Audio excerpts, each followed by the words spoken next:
बार फिर से सभी साथियों का स्वागत है। जैसा कि आपको पता है सीईटी ग्रेजुएशन लेवल का एग्जाम साथियों नज़दीक है, तो राजस्थान जीके को और भी बेहतर करने के लिए हमने शानदार एमसीक्यू क्वेश्चनों की सीरीज चला रखी है। इसमें पहले हमारी 7 क्लासें कंप्लीट होगी साथियों। आज की हमारी 8 नंबर की क्लास रहेगी, तो चलिए क्लास को शुरू करते हैं बिना किसी देरी के। आज का हमारा पहला क्वेश्चन देखिए साथियों। एक बार सभी साथी वो क्लास को लाइक करेंगे और शेयर करेंगे ताकि और भी विद्यार्थी वो क्लास में जुड़ सकें। तो पहला क्वेश्चन देखिए, गोडवाड़ बेसिन लूणी बेसिन का मुख्य विस्तार निम्न में से कौन से जिले में नहीं है? बालोतरा में, ब्यावर में, सिरोही में या फिर सांचौर में? सभी साथी इसका राइट आंसर कमेंट बॉक्स में बताएंगे। तो एक बार सभी साथी राइट आंसर बताइए कमेंट बॉक्स में। अगर बात करें सबसे पहले क्वेश्चन की राइट आंसर की बात, तो यहाँ पे अपना सी नंबर ऑप्शन राइट रहेगा साथियों, सिरोही।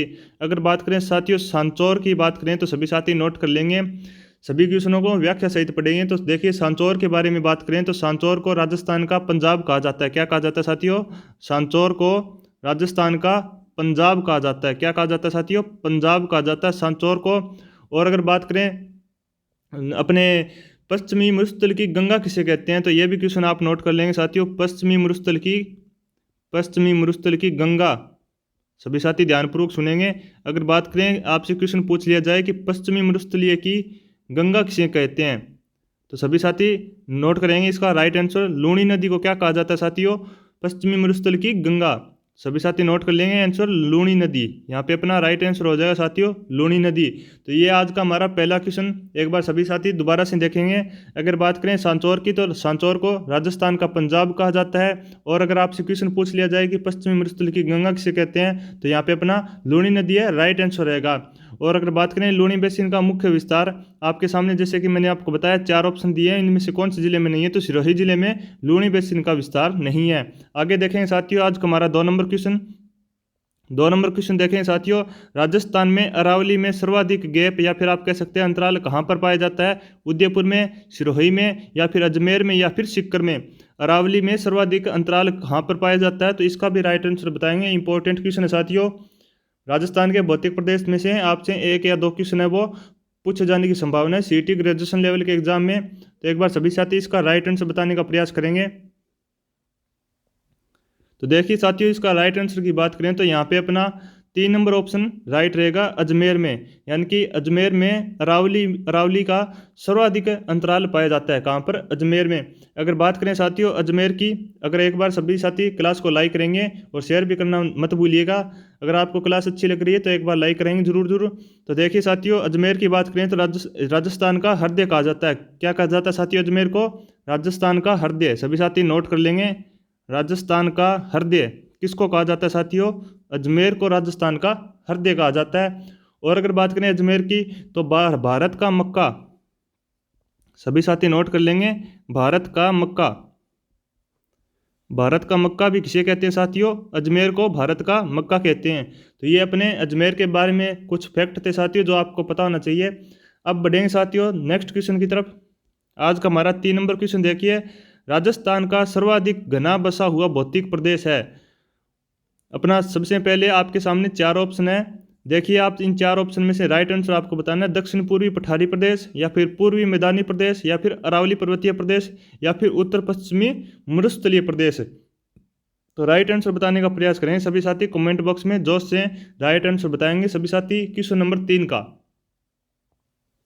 ध्यानपूर्वक क्वेश्चन को पढ़ेंगे, फिर आप धैर्य से इसका राइट आंसर देंगे साथियों। अगर आपने अपने राजस्थान जीके की एमसीक्यू क्वेश्चन सीरीज में पहले वाली क्लास नहीं देखी है तो एक बार उनको भी जरूर देखें ताकि आपकी तैयारी में इजाफा हो और आपको सीईटी के एग्ज़ाम में जो किस प्रकार के क्वेश्चन पूछे जाने की संभावना है उनको आपको पता लगे कि भाई इस प्रकार के क्वेश्चन है वो सीईटी में पूछे जाएंगे। तो देखिए साथियों उम्मीद करता हूँ सभी साथी क्वेश्चन नंबर 3 का राइट आंसर बताए होंगे। तो देखिए साथियों इसका नोट कीजिए, क्वेश्चन नंबर 3 का राइट आंसर होगा यहाँ पे ऑप्शन सी, पूर्वी मैदानी प्रदेश। यानी कि राजस्थान का सर्वाधिक घना बसा हुआ भौतिक प्रदेश कौन सा है? पूर्वी मैदानी प्रदेश। नेक्स्ट क्वेश्चन की तरफ बढ़ें साथियों। आज का हमारा 4 नंबर क्वेश्चन। 4 नंबर क्वेश्चन देखेंगे, वर्तमान राजस्थान का क्षेत्रफल की दृष्टि से सबसे बड़ा संभाग है, यानी कि आपको सबसे बड़ा संभाग बताना है क्षेत्रफल की दृष्टि से। जयपुर संभाग, बीकानेर संभाग, जोधपुर संभाग या फिर उदयपुर संभाग। तो देखिए साथियों नोट करेंगे, इस क्वेश्चन का राइट आंसर भी बताएंगे साथ साथ। अगर बात करें साथियों संभागों की, तो आपको मैं बता दूं वर्तमान में टोटल कितने संभाग है, तो सभी साथी नोट कर लेंगे। नए जिलों के गठन के बाद वर्तमान में टोटल संभागों की बात करें तो नोट करें साथियों, टोटल संभाग कितने हैं। तो टोटल संभाग में आपको बता दूं टोटल संभागों की संख्या 10 है। कितनी साथियों, संभागों की संख्या 10 है। और अगर क्षेत्रफल की दृष्टि से सबसे बड़े संभाग की बात करें तो वो रहेगा साथियों अपना जोधपुर संभाग। तो सभी साथी नोट कर लेंगे, एक बार इसको भी नोट करेंगे। टोटल संभाग कितने हैं, तो 10 संभाग है वर्तमान में। और अगर बात करें राइट आंसर की, तो यहाँ पे अपना ऑप्शन सी राइट आंसर रहेगा, जोधपुर संभाग, जो क्षेत्रफल की दृष्टि से सबसे बड़ा संभाग है। तो इसको भी नोट कर लेंगे। फिर नेक्स्ट क्वेश्चन की तरफ बढ़ेंगे साथियों। नेक्स्ट क्वेश्चन की तरफ बढ़ेंगे साथियों, और मैं एक आपको न्यूज़ बता देता हूँ साथियों। अगर आप भी सीईटी ग्रेजुएशन लेवल की एग्ज़ाम की तैयारी कर रहे हैं तो मैं आपको बता दूं, यानी कि कल अपनी, तो सभी साथी एक बार ध्यानपूर्वक सुनेंगे। तो देखिए, कल अपनी राजस्थान जीके के ऊपर महामैराथन रहेगी साथियों। महामैराथन कल अपनी रहेगी साथियों। तो सभी साथियों उस क्लास से भी जुड़ना मत भूलिएगा। आगे देखेंगे साथियों, आज का हमारा नेक्स्ट क्वेश्चन, राजस्थान में संभागीय व्यवस्था को प्रारंभ कब किया गया था। देखिए साथियों, आज का हमारा क्वेश्चन, राजस्थान में संभागीय व्यवस्था को प्रारंभ कब किया गया था। 30 मार्च 1951 को, 1 अप्रैल 1962 को, 30 मार्च 1949 को, या फिर 26 जनवरी 1987 को। तो देखेंगे सभी साथी एक बार इस क्वेश्चन का राइट आंसर बताने का प्रयास करेंगे। राजस्थान में संभागीय व्यवस्था को प्रारंभ कब किया गया था। 30 मार्च 1951 को, 1 अप्रैल 1962 को, 30 मार्च 1949 को, या फिर 26 जनवरी 1987 को।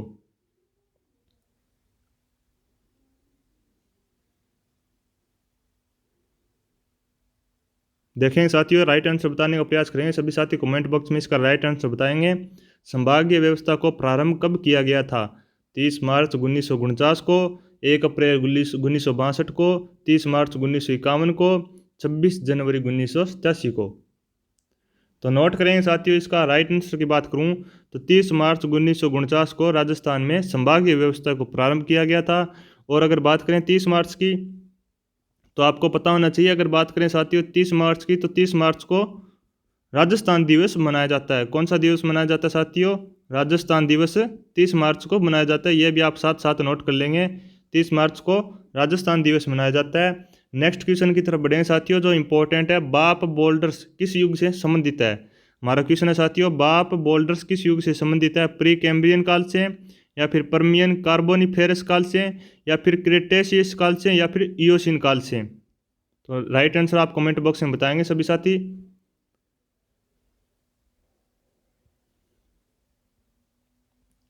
जैसा कि मैंने आपको बताया साथियों, कल हमारी महामैराथन होगी, तो उस क्लास से भी जुड़ना मत भूलिएगा।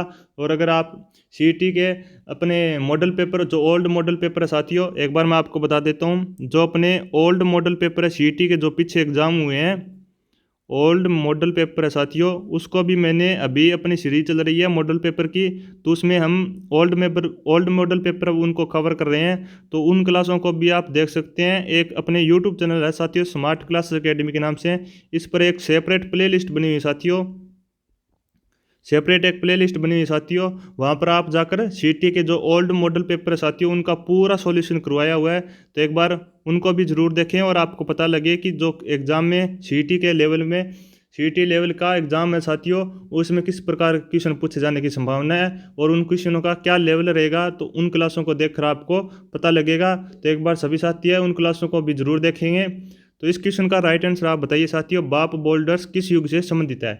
सभी साथी कमेंट बॉक्स में बताएंगे इसका राइट आंसर। अगर बात करें साथियों इस क्वेश्चन का राइट आंसर की, तो यहाँ पे अपना ऑप्शन बी राइट रहेगा, परमियन कार्बोनिफेरस काल, यानी कि बाप बोल्डर्स परमियन कार्बोनिफेरस काल से संबंधित है। नेक्स्ट क्वेश्चन देखें साथियों, आज का हमारा 7 नंबर क्वेश्चन, जैसलमेर के निकटवर्ती क्षेत्र की चट्टानें हैं मालानी आग्नेय, राइलो समूह है, जुरासिक बालू का पत्थर, या फिर अजबगढ़ समूह है। जैसलमेर के निकटवर्ती क्षेत्र की चट्टानें, ये अपना क्वेश्चन है साथियों, और राइट आंसर आपको बताना है कमेंट बॉक्स में। तो सभी साथी राइट आंसर देंगे।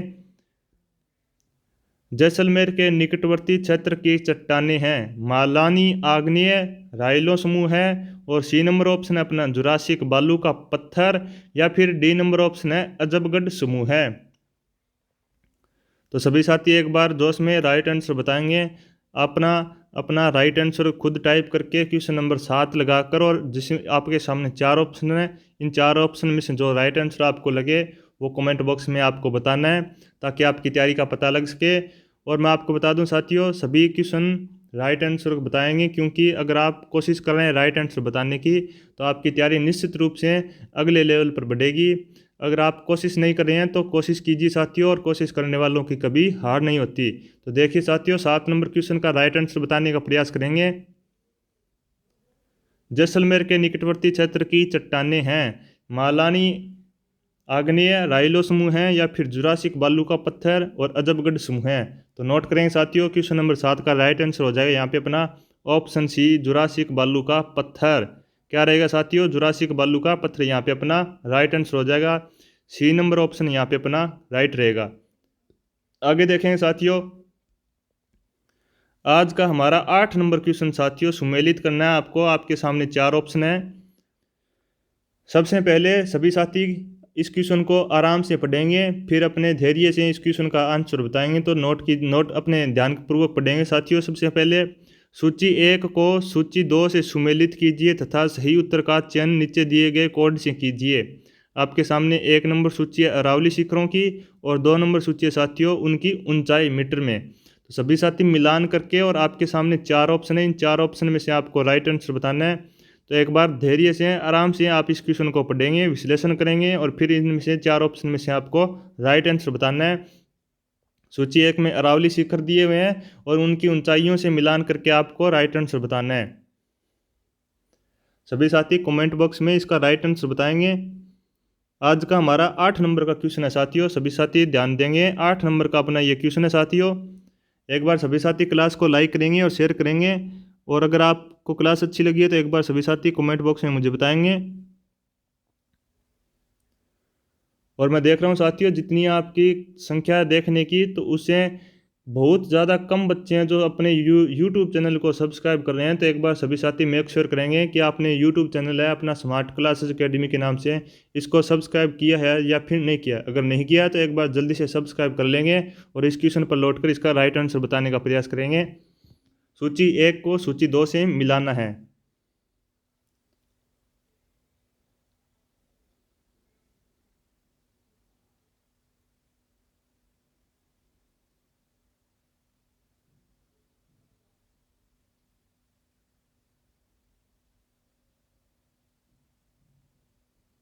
तो देखिए साथियों, यहाँ पे मैं आपको बता देता हूँ। जैसे कि आपके सामने सूची 1 और सूची 2।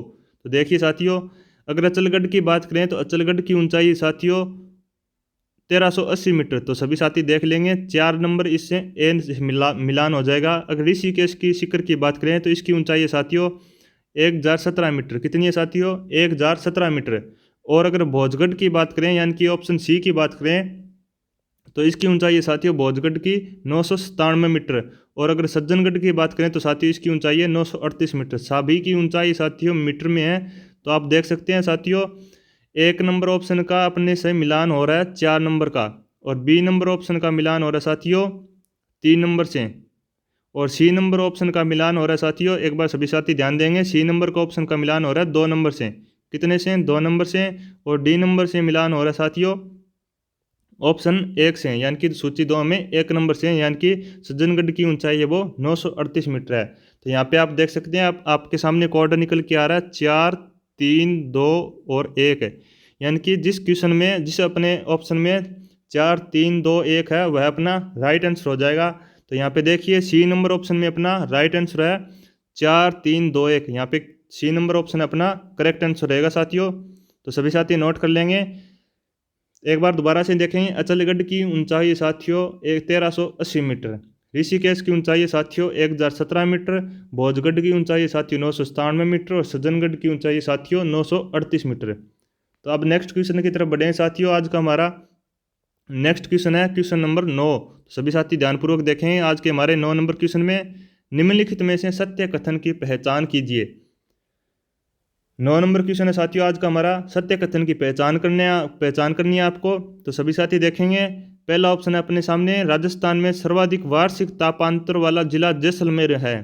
बी नंबर ऑप्शन है राजस्थान में सर्वाधिक वर्षा वाला स्थान झालावाड़ जिले में है। सी नंबर ऑप्शन है राजस्थान का सबसे कम दैनिक तापांतर वाला जिला डूंगरपुर है। या फिर डी नंबर ऑप्शन है राजस्थान का सबसे गर्म जिला जैसलमेर है। तो आपके सामने चार ऑप्शन है और चार ऑप्शन में से जो सत्य कथन है उसकी पहचान करके आपको कमेंट बॉक्स में बताना है राइट आंसर। तो क्वेश्चन नंबर 9 का राइट आंसर बताने का प्रयास करेंगे सभी साथी।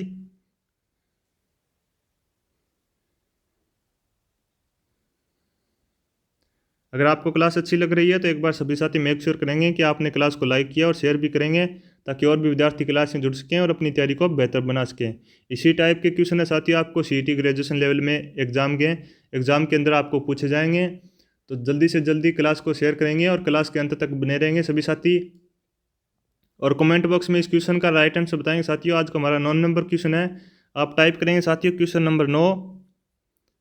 फिर आपके सामने चार ऑप्शन है, इन चार ऑप्शन में से जो भी राइट आंसर रहेगा उसको टाइप करके और मुझे कमेंट बॉक्स में बता सकते हैं। इसमें से जो भी राइट आंसर रहेगा अपना उसको टाइप करके आप कमेंट बॉक्स में मुझे बताने का प्रयास करेंगे। सत्य कथन की पहचान करना है साथियों, आपको सत्य कथन की पहचान करना है क्वेश्चन नंबर 9 में। तो सभी साथी बताने का प्रयास करेंगे। तो देखिए साथियों इसमें राइट आंसर की बात करें तो यहाँ पे अपना सी नंबर ऑप्शन है वो राइट रहेगा। राजस्थान का सबसे कम दैनिक तापांतर वाला जिला डूंगरपुर है। आगे देखेंगे साथियों आज का हमारा 10 नंबर क्वेश्चन, राजस्थान में आंधियाँ। सभी साथी देखेंगे आज का हमारा 10 नंबर क्वेश्चन, राजस्थान में आंधियों के दिनों की सबसे कम संख्या वाला जिला है। यानी कि जिस जिले में आंधियों की संख्या अपने आंधियों आने के दिनों की संख्या है वो सबसे कम होनी चाहिए, उस जिले का राइट आंसर आपको बताना है।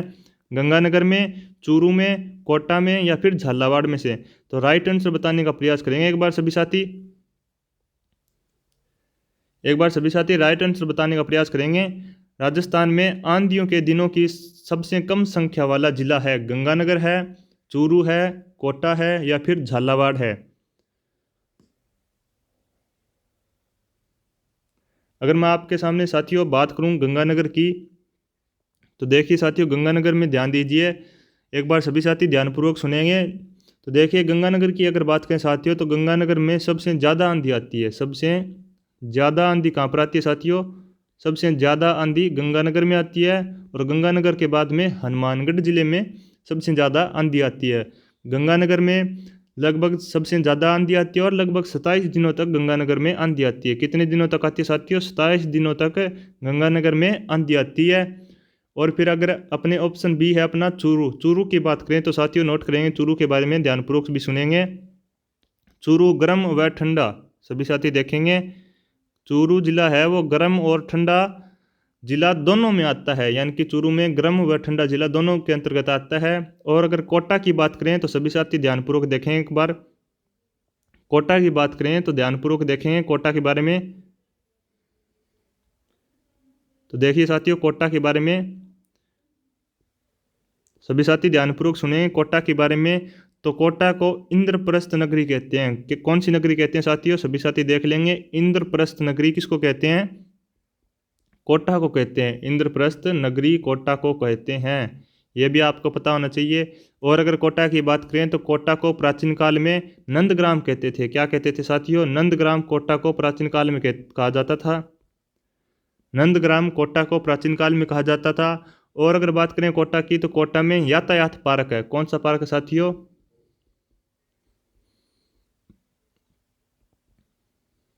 यातायात पार्क है वो कोटा में है।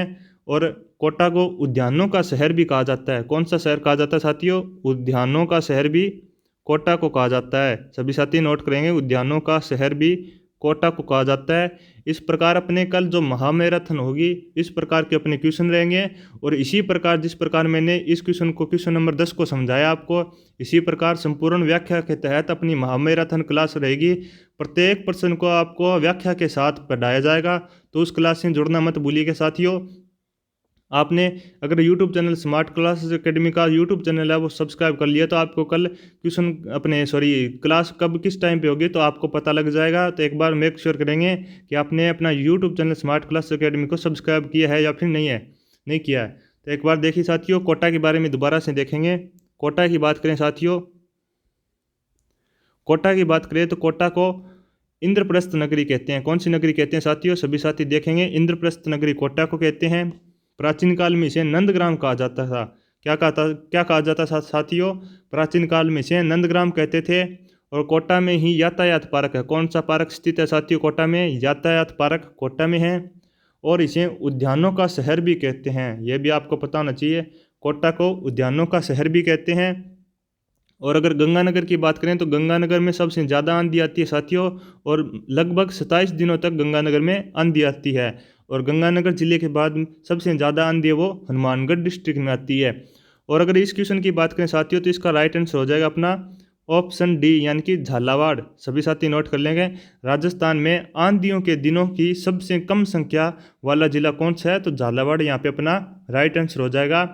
तो आगे देखें साथियों, आगे देखेंगे आज का हमारा 11 नंबर क्वेश्चन जो कि इंपॉर्टेंट है। गंवरी बाई का मंदिर कहाँ पर है? तो देखेंगे साथियों, गंवरी बाई का मंदिर कहाँ पर है? उदयपुर में, प्रतापगढ़ में, बांसवाड़ा में या फिर डूंगरपुर में?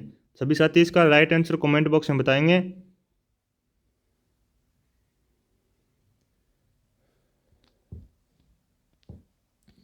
राइट आंसर इसका कमेंट बॉक्स में बताएंगे सभी साथी। गंवरी बाई का मंदिर कहाँ पर है?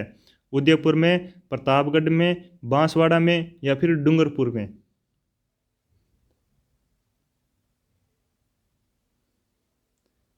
एक बार सभी साथी क्लास को शेयर करेंगे। और मैं देख रहा हूँ साथियों जितने इस क्लास को देख रहे हैं और सभी ने हमारे YouTube चैनल को सब्सक्राइब नहीं किया है, तो एक बार सभी साथी क्लास को शेयर करके और YouTube चैनल को सब्सक्राइब कर लेंगे, ताकि नेक्स्ट अपडेट है क्लास से रिलेटेड वो आपको मिलती रहे टाइम टू टाइम। और कल अपनी महामैराथन क्लास रहेगी साथियों, उससे जुड़ना मत भूलिएगा, उसको भी देखिए और अपनी तैयारी को और भी मजबूत बनाइए CET ग्रेजुएशन लेवल के एग्जाम के लिए। तो देखिए साथियों, गंवरी बाई का मंदिर कहाँ पर है? उदयपुर में, प्रतापगढ़ में, बांसवाड़ा में या फिर डूंगरपुर में? सभी साथी नोट करके इसका क्वेश्चन का राइट आंसर बताने का प्रयास करेंगे। तो देखिए साथियों, इसका राइट आंसर हो जाएगा साथियों ऑप्शन डी, गंवरी बाई का मंदिर कहाँ पर है? डूंगरपुर में गंवरी बाई का मंदिर है। कहाँ पर है साथियों? डूंगरपुर में। अब अगर बात करें साथियों, सभी साथी ध्यान देंगे, गंवरी बाई का मंदिर डूंगरपुर में हो गया। अगर बात करें साथियों राधा, अपने राजस्थान की राधा किसे कहते हैं? तो राजस्थान की राधा मीराबाई को कहते हैं। अगर आपसे क्वेश्चन पूछ लिया जाए कि राजस्थान की, सभी साथी नोट करेंगे, राजस्थान की राधा किसे कहते हैं? सभी साथी देखेंगे, राजस्थान की राधा किसे कहते हैं? तो राधा अपने मीराबाई को कहते हैं। देखेंगे साथियों, सभी साथी नोट करेंगे, ध्यानपूर्वक सुनेंगे। राजस्थान की राधा मीराबाई को कहते हैं। अगर आपसे क्वेश्चन पूछ लिया जाए कि राजस्थान की दूसरी मीरा किसे कहते हैं? अगर आपसे क्वेश्चन पूछ लिया जाए कि राजस्थान की दूसरी मीरा किसे कहते हैं? राजस्थान की दूसरी मीरा किसे कहते हैं?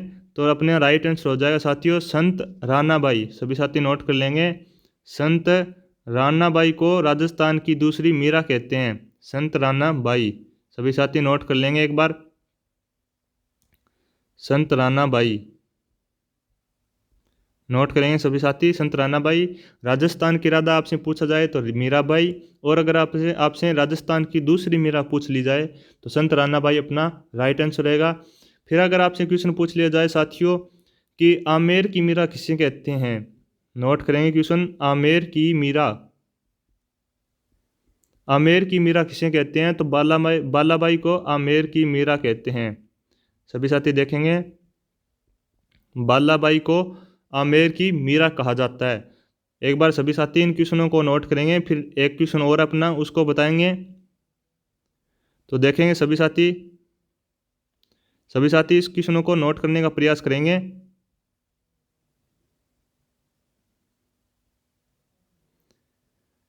अब देखिए साथियों, आज का हमारा नेक्स्ट क्वेश्चन आपसे अगर पूछ लिया जाए, सभी साथी देखेंगे नेक्स्ट क्वेश्चन, अगर आपसे वागड़ की मीरा पूछ ली जाए, जो कि इंपॉर्टेंट है और एग्जाम में पूछा हुआ क्वेश्चन है। अगर आपसे वागड़ की मीरा, अगर आपसे वागड़ की मीरा पूछ ली जाए तो राइट आंसर रहेगा साथियों गंवरी बाई। क्या रहेगा साथियों? गंवरी बाई। इंपॉर्टेंट क्वेश्चन है साथियों, और ये क्वेश्चन अपने ग्रेजुएशन लेवल में CET ग्रेजुएशन लेवल में पूछे जाने की संभावना है। वागड़ की मीरा किसे कहते हैं? तो राइट आंसर रहेगा साथियों अपना गंवरी बाई। तो इसको भी नोट कर लेंगे सभी साथी,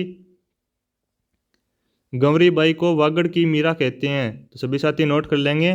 और इस क्वेश्चन का मैंने आपको राइट आंसर बता दिया था साथियों। गौरी बाई का मंदिर कहाँ पर है? तो गौरी बाई का मंदिर डूंगरपुर में है। तो एक बार सभी साथी रिपीट करेंगे, जो जो क्वेश्चन मैंने अभी तक आपको बताया इन क्वेश्चनों को रिपीट करेंगे। अगर आपसे राजस्थान की राधा पूछ ली जाए तो सभी साथी देखेंगे, राजस्थान की राधा किसको कहते हैं? मीराबाई को कहते हैं। फिर मैंने आपको क्वेश्चन बताया कि राजस्थान की दूसरी मीरा किसे कहते हैं? तो दूसरी मीरा कहते हैं साथियों संत रानाबाई को दूसरी मीरा कहते हैं। एक बार मैं दोबारा आपको बता देता हूँ, संत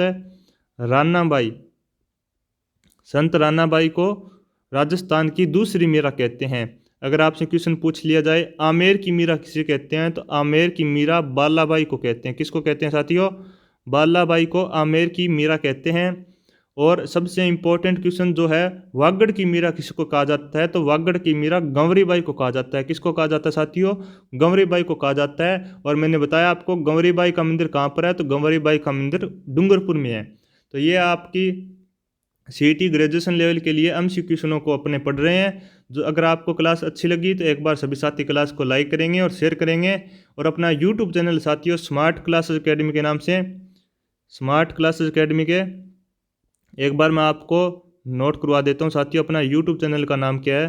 तो एक बार सभी साथी देखेंगे, अपना यूट्यूब चैनल का नाम साथियों स्मार्ट क्लासेस अकेडमी। एक बार मैं आपको बता देता हूँ साथियों, सभी साथी देखेंगे ध्यानपूर्वक।